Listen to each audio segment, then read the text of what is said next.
sama siapa itu? Mundur, maju. Mundur.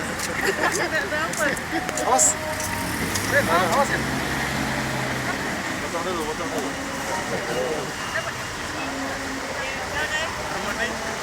Jadi hari ini khusus tanggal 1 Oktober 2019 penyidik Kejaksaan Tinggi Sumatera Selatan telah menyerahkan tersangka nomor 42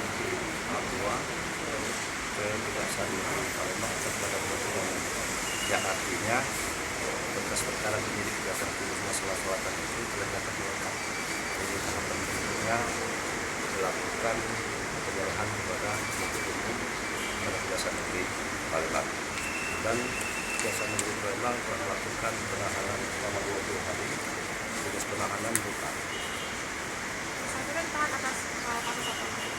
Jadi kasus singkat diantaranya adanya perbuatan melawan hukum beliau atau tersangka itu telah komisaris dan tentunya dengan direktur bersama dengan direktur DNI bersama yang meninggal dunia di saat mengajukan kredit modal kepada Bank Sumsel Arab ke Bank Sumsel ada salah satu syarat palsukan akunannya hingga seolah-olah menyesuaikan dengan pinjaman tersebut. Artinya koleksi seluruh tablet dan koleksi dengan juga kecil negara itu sementara dalam hitungan signifikan kalau kerugian negara itu 13 miliar lebih ya. Ya itu. Pak, mungkin ini kan mempermudah untuk syarat Ya. untuk dari BSBI sendiri ya.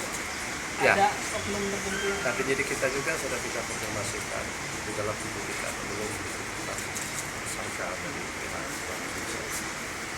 Mungkin nanti akan berkembang di penuntutan tidak di fakta di persidangan nanti kita akan muncul dan penyidikan yang ditemukan ada bukti yang kuat untuk tersangka.